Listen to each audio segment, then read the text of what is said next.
Hello, hai. Anda kini sedang mendengarkan podcast Sinar Harian dalam segmen Deadline. Saya Zaiti Satibi, host Deadline anda, dan dalam episod kali ini saya nak bawakan satu lagi kisah tragedi menyayat hati. Dan kisah ini pernah mendapat liputan meluas media kerana ia agak menggemparkan negara pada masa itu. Ini kisah mengenai sekumpulan pendaki Malaysia yang berhasrat menawan puncak tertinggi di Iran, iaitu Gunung Damavand, setinggi 5,610 meter. Seramai 12 orang pendaki yang pergi, hanya 10 yang kembali. Apa jadi pada 2 orang lagi ya? Kisahnya pada 20 November 2016, kumpulan pendaki Malaysia ini mendaki Gunung Damavand di Iran. Difahamkan ketika hampir sampai ke puncak, mereka terpaksa turun atau berpatah balik disebabkan cuaca buruk dan salji tebal. Bagaimanapun, 2 pendaki mahu meneruskan perjalanan dan dilaporkan hilang. Mayat Syed Rizwan Syed Salim Syatri ditemui 6 hari selepas dilaporkan hilang, manakala mayat Ramli Abdul Majid pula ditemui setahun kemudian. Apa yang berlaku? Nak tahu kisah di sebaliknya? Bersama saya sekarang seorang daripada kumpulan pendaki berkenaan, iaitu Encik Muhammad Kafiz Bacok atau lebih dikenali sebagai Kicok. Beliau aktif dalam kegiatan mendaki Gunung Ais dan Kembara Kayuhan Basikal Solo. Kicok juga dah berjaya menawan 3 daripada 7 puncak gunung tertinggi di dunia ya. Baru-baru ini beliau berjaya menawan puncak ke-8 tertinggi dunia, iaitu Gunung Manaslu di Nepal. Okey, sekarang kita teruskan bersama Encik Kicok. Okay, selamat datang ke podcast Sinar Harian, Encik Kicok. Ya, terima kasih. Okay, tahniah atas kejayaan menawan Gunung Manaslu. Alhamdulillah, terima kasih banyak. Difahamkan Encik Kicok juga antara pendaki Malaysia pertama dah sampai ke gunung ni. Ya, kami tim pertama Malaysia. Mesti best kan? Orang Malaysia pertama ni naik gunung. Alhamdulillah, rezeki. Apa istimewa Gunung Manaslu ni? Manaslu disebabkan dia salah satu daripada 14 puncak tertinggi di dunia, melebihi 8,000 meter. So seluruh dunia ada 14 puncak setinggi 8,000 meter. Jadi Manaslu salah satulah. Okey, baiklah. Encik Kicok dah terbabit dalam kegiatan mendaki gunung ni selama hampir 30 tahun. Jadi mesti dah banyak kenangan, pengalaman maupun berdepan peristiwa mencemaskan sepanjang pendakian. Encik Kicok juga dah banyak mengetuai dan membimbing kumpulan pendaki Malaysia dalam ekspedisi di luar negara kan. Okay, dalam banyak-banyak ekspedisi mendaki ni, saya nak tanyalah pasal pendakian di Gunung Damavand di Iran tu kan, yang mencetuskan satu peristiwa agak tragis juga kan. Ya, betul. Apa yang berlaku sebenarnya? Macam yang dikisahkan tadi, memang kami 12 orang, yang kembali hanya 10 orang. Sedih. Dan akhirnya yang 2 orang tu pun kembali jugalah, tapi kita berjaya bawa balik. Yang pertama 6 hari selepas tu, dan yang kemudian setahun selepas tu. Jadi jauh beza masa dia kan? Ya, sebab kita lambat jumpa yang kedua. Boleh cerita tak daripada awal daripada mula-mula form grup ni, macam mana nak pergi kan? Dia punya. Kami ni kira kumpulan kawan-kawan lah. Kawan-kawan saja, semuanya memang sahabat, dah pernah mendaki sama-sama. Kemudian saya sendiri dah pernah mendaki di Iran beberapa kali sebelum tu. Sebelum 2016 tu. Jadi kita pun sama-sama pergi. Kemudian kita pergi pada bulan 11 2016. Itu musim salji kan? Winter kan? Belum masuk winter lagi, masih autumn. Tapi saya pun ada pengalaman mendaki di negara lain pada bulan 11 juga. Jadi biasanya agak sejuk. Jadi kita buat preparation yang lebih sikit lah. Berapa suhu sejuk tu? Biasanya keadaan macam tu negatif 15, negatif 20 ataupun kalau ada angin maybe 25 negatif. Jadi kita persediaan kita lebih sikit berbanding gunung lain. Semua bersedia dengan kasut, jaket yang baru kebanyakannya. Disebabkan kita tahu, kita expect keadaan gunungnya agak ekstrim pada waktu tu. Dan sebelum pergi pun, saya sendiri sebagai ketua pendaki, saya dah check weather forecast, everything. Dan sebenarnya sebelum pergi kita dah decide untuk tak naik ke puncak. Disebabkan forecastnya adalah cuacanya tak elok lah pada minggu pendakian. Jadi disebabkan kita dah ada tiket semua, jadi kita decide nak pergi just jalan-jalan saja. Just pergi ke base camp. Base camp lebih kurang 4,000 meter. Tinggi juga base camp. Tapi 4,000 meter okeylah, cuaca di 4,000 meter tak ada masalah. Jadi itu forecast weather forecast. So memang decided untuk tak pergi puncak sejak daripada Malaysia lagi. Jadi so kita pergi dan sampai di base camp pada hari 25 bulan lebih kurang. So kebetulan hari tu cuaca elok. Sebenarnya cuaca elok, dia tak sama macam beberapa berita sebelum ni. Hari tu memang cuaca elok, blue sky, tak ada angin pada pagi pendakian. Padahal kami dah decide untuk turun ni. Okey. Dah bersedia nak turun. Tu hari keberapa masa tu? Tu hari kalau hari trekking days hari keempat. Hari keempat lah. Ya, hari keempat lah, tak termasuk perjalanan jadi kita decide nak turun dah sebenarnya. Pagi tu dah siap. Tapi tiba-tiba pagi tu cuaca sangat cantik lah berbanding hari-hari sebelumnya. Orang kata memang rasanya Tuhan nak bagi kami cuba nak naik lah. So kami pun bersedia. Daripada 12, 8 orang yang nak naik pada pagi tu. Sebab 4 orang rasa dia tak berapa sihat, dia tinggal dekat base camp. Base camp tu macam rumah lah. Cabin, dia bukannya kemah. So kami 8 orang ni naik. Sebenarnya dengan cuaca elok tadi, kadang-kadang ada kabut sekejap, hilang balik, angin pun tak ada. Sampai, dan kami sebenarnya saya sendiri dah tetapkan masa pendakian. Jadi tetapkan masa pendakian, kita kena sampai puncak sebelum pukul selewat-lewatnya pukul 2 petang. 2 petang. Sebab kita perlu makan masa untuk turun balik kan. Dan ada satu checkpoint sebelum puncak tu, nama dia Ice Waterfall. Satu checkpoint lah. So saya tetapkan mesti sampai sini sebelum pukul 12. Jadi itu yang kita dah setujulah, 8 orang ni. Dia nak mendaki tu memang kena ada ikut timing dia Tak juga, kita cuma jadi untuk ciri keselamatan kita, kita buatkan sendirilah supaya antara ciri keselamatan dalam mendaki gunung ni, kita kena ada time frame kita lah, cut off time. Disebabkan kita tak nak mendaki dalam keadaan gelap, waktu malam, jadi kan lebih bahaya. Jadi kita perlukan masa cukup masa untuk turun, jadi kita tetapkan masa macam itulah. So Gunung Damavan ni kan, apa yang istimewanya sampai ramai pendaki nak naik dan mesti nak naik masa musim salji? Sebenarnya di kalangan Malaysia, pendaki Malaysia ni baru-baru ni dah mula popular lah. Pada waktu tu sebenarnya tak ramai yang tahu sebab dia di Timur Tengah, tak sama macam gunung-gunung di Eropah, tak berapa terkenal lah. Dia tertinggi di Timur Tengah, tertinggi di Iran. Dan pada saya sebenarnya dia agak mudah dari segi akses dia untuk ke gunung. Tak terlalu lama tempoh pendakian. Dalam 7-10 hari kita dah boleh habis trip mendaki gunung 5,000, hampir 6,000 meter. 10 hari? Ya, 5,600 meter. Ya. Okay.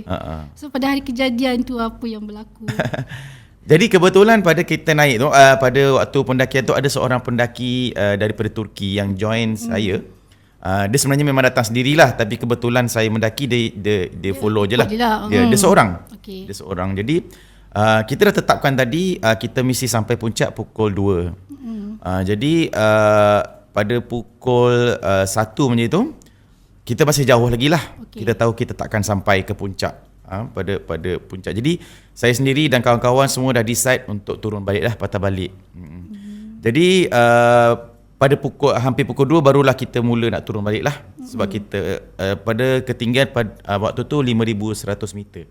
Puncak 5,600 meter. Sikit lagi dah sampai.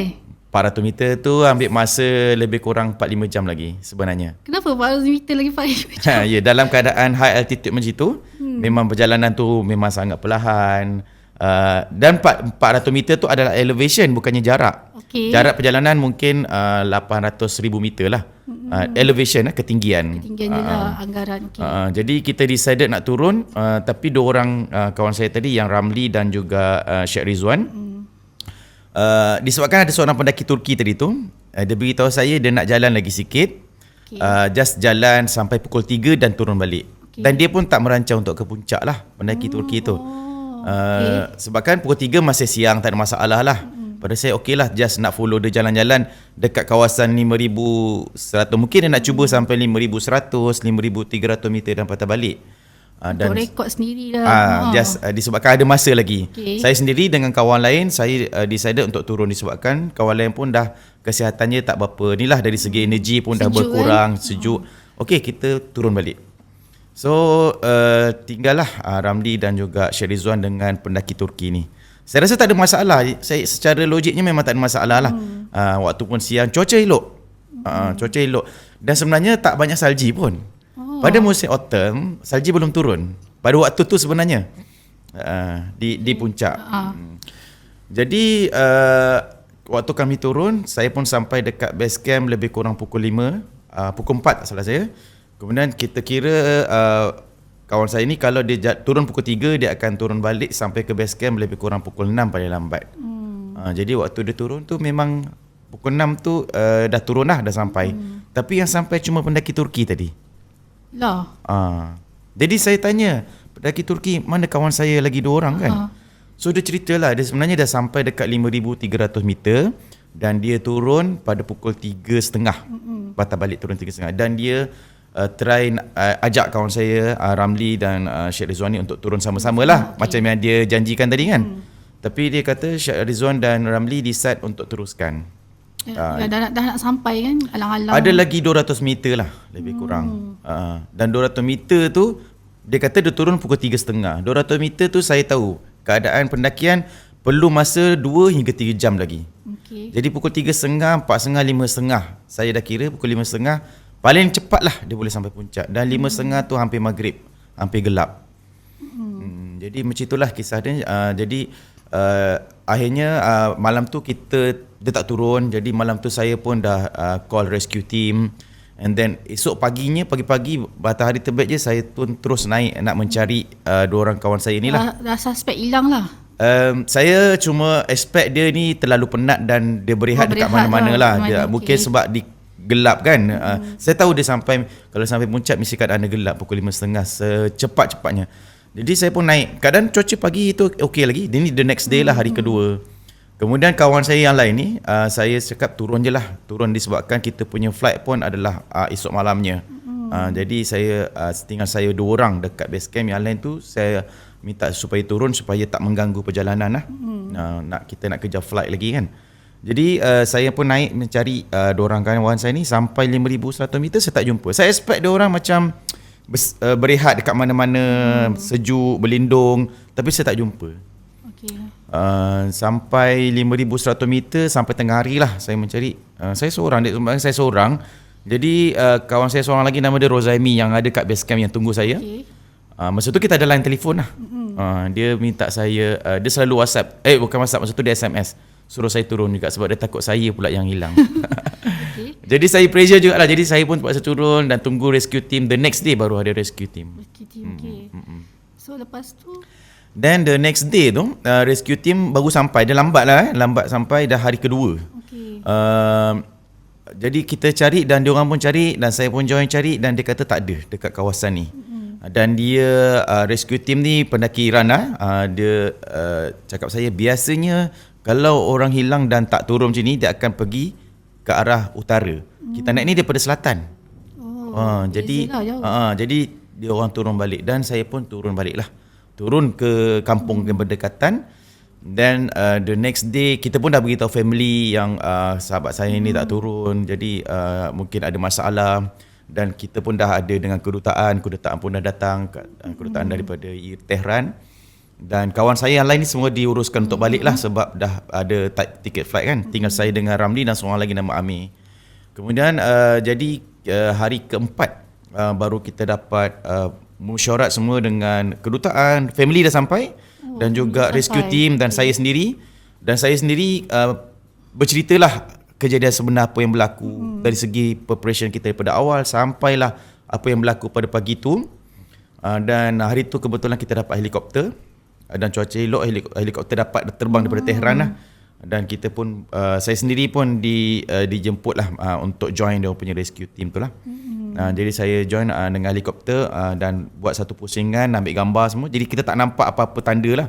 Putih semua bawah tu kan. Biasanya untuk pencarian gunung macam ni kita banyak gunakan kamera dan teropong. Jadi saya sendiri bila tak nampak, jadi kita orang saya turun di belah utara dengan 2 orang lagi rescue team dari Iran lah untuk mencari. Tu sebab saya dengar pendaki ni kena pakai baju warna striking kan. Ya, memang pun warna striking dia pakai. Warna merah, tu sama lagi warna sebab biru. Ni macam ni lah kalau kes-kes macam ni mungkin kan. Ada ciri keselamatan juga lah macam tu lah. So, jadi mayat Syed Rizwan ni ditemui pada hari ke-6.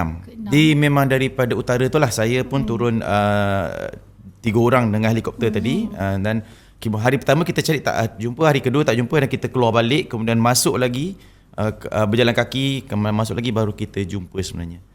Hari yang belah mana masa tu? Dia belah utara. Belah utara memang betul lah yang rescue tu. Ya, macam yang dia katakan kan. Sebenarnya diorang ni terjatuh ke apa? Dia terjatuh, of course dia terjatuh. Cuma dari bagaimana terjatuh, kita tak ada clue apa-apalah. Disebabkan daripada handphone yang kita jumpa pun tak ada apa-apa gambar yang menunjukkan dia. Dan saya rasa dia sampai kat puncak dan dia jatuh. Disebabkan tempat dia nak jatuh di belah utara tu memang mesti daripada arah puncak lah. Okey. Dia lepas dah jumpa mayat pertama tu, teruskan pencarian lagi tak untuk cari mayat? Dah jumpa pada hari ke-6, kemudian cuaca dah mula teruk balik. Sebabkan dah hampir nak masuk winter. Jadi rescue team beritahu kita terpaksa hentikan pencarian. Pencarian lagi sebab ada seorang lagi ni. Jadi family dia pun ada dekat sana, wife dia ada dekat sana jadi saya pun terpaksa dia orang nak hentikan pencarian, jadi kita orang terpaksa stop lah. Jadi saya pun balik Malaysia dulu. Dan bawa dulu jenazah Syed Rizwan balik ke Malaysia. Teruskan lah. Jadi pada bulan depannya, Disember, saya pergi lagi cuba, tapi kali ni bukan dengan rescue team. Saya cuba pergi cari sendiri dengan local guide lah daripada dekat sana. Ini kira Cik Kicop mengetahui operasi cari Ramli kan? Kita cuba usahalah dalam misi mencari Abang Ram. Ya, Abang Ram. Sebelum penemuan jenazah setahun kemudian. So dalam tempoh setahun tu, berapa kali sebenarnya operasi mencari ini dan siapa lagi terlibat? Kalau rescue team sebenarnya walaupun dia kata dia hentikan pencarian, tapi sentiasa bila ada, sebab ramai pendaki, ada apa berita-berita dia akan update. Ada beberapa kali juga dia orang update dekat saya, ada orang jumpa macam bag apa, tapi saya sahkan bukan Ramli punya. Kemudian saya sendiri pergi 2 kali selepas tu. Bulan Disember saya pergi, bulan Mei ataupun Julai saya ada pergi lagi sekali untuk mencarilah. Itu usaha sendirilah, bukan bersama rescue team. Tapi still selepas mencari tu kita jumpa dengan rescue team, mesyuarat dengan dia apa benda yang patut kita buat sebab dah lama kan. Tapi akhirnya pada akhir bulan 10 kebetulan ada pendaki lalu dekat kawasan yang jenazah Ramli ni lah, dan nampak dia sebenarnya dia tertanam dengan ais, dengan snow dalam air batu. Ya, waktu dia jatuh tu pada bulan 11, kemudian winter. Winter jadi salji turun, jadi dia duduk di dalam snow lah jenazah tu. Jadi pada tahun depannya pada bulan 10 11 tu snow tu dah cair sampailah dekat tempat jenazah tu lah. Jadi barulah nampak dan orang lalu baru nampak. Itulah. Jadi disebabkan dalam ais, jadi jenazah tu masih elok lah. Sebab sejuk kan. Semasa pencarian tu kan ada pergi kampung ke kampung kan? Ya. Cari disebabkan tentu kita pun fikir mungkin dia turun sendiri dekat kampung, kita cuba tanya orang kampung, kita tunjukkan gambar, kita ATM macam itulah. Mana tahu kan, mungkin dia tersesat, dia jumpa kat kampung, mungkin beberapa orang teori katakan mungkin dia hilang ingatan, benda-benda yang macam itu. Tapi walaupun dia tipis, tapi kita cuba. Itu yang usaha yang kita pergi untuk 2 kali itulah, kita cuba cari dekat kampung. Naik kat gunung juga cari, tapi tak ada kan. So bila dah jumpa mayat Ramli tu, Cik Kicop pergi semula tak? Pergi semula untuk jenazah. Dia pergi sebab dah jumpa dan dah dibawa keluar lah. Saya sampai dekat Iran waktu tu, saya pergi dengan wife dia dan juga abang arwah Ramli. Saya pergi dan kita buat pengecaman. Dan sebenarnya daripada Malaysia pun saya dah buat pengecaman lah. Kita dapat dia punya gambar equipment dia, pakaian dia, kasut dia. Dan saya sahkan lah. Sebab sebelum tu pun ada jumpa something macam itu, bukan dia punya. Jadi benda macam tu kita perlu pengecaman yang betul lah untuk tuntut jenazah nak bawa balik. Okey, Cik Kicop sebagai pakar atau pendaki berpengalaman mendaki gunung ais ni, Cik Kicop juga seorang jurulatih kan, dan akademi sendiri yang mengajar pendaki-pendaki di Malaysia untuk mendaki di luar negara, terutama gunung ais. Okey, so sebagai jurulatih, mungkin Cik Kicop boleh cerita sikit tak pasal risiko atau hazard di altitude tinggi kan, macam mabuk gunung, frostbite ke hypothermia kan, di kawasan yang sejuk dan dingin tu. Yalah, disebabkan perkara-perkara macam ini bukan berlaku baru sekali berlaku dengan saya juga, banyak lagi berlaku dengan orang-orang lain juga kan. Jadi saya fikir saya perlu buat something yang kita boleh share knowledge dengan pendaki Malaysia lah. Jadi saya dengan kawan-kawan kita buat satu akademi namanya Zero to 8,000 Academy, yang kita cuba share berkenaan knowledge hazard, bahaya dan macam mana nak menyelamat dan mengelakkan kemalangan. Mengurus dan mengelak kemalangan. Jadi antara hazard yang danger dekat, sebab dia lain kan gunung kat Malaysia tropika ni, dia mungkin risiko ada hujan, tanah runtuh, sesat. Tapi kat sana lebih. Dah ada salji runtuh, ada kita panggil cold injuries. Cold injuries ni macam frostbite, hypothermia, kemudian akut gunung, mountain sickness, dan benda ni semuanya banyak. Kita sebenarnya boleh mengelakkan, dan kita walaupun dah kena, kita boleh manage untuk supaya tak lebih teruk lah. Boleh bersedia. Pernah kena ke?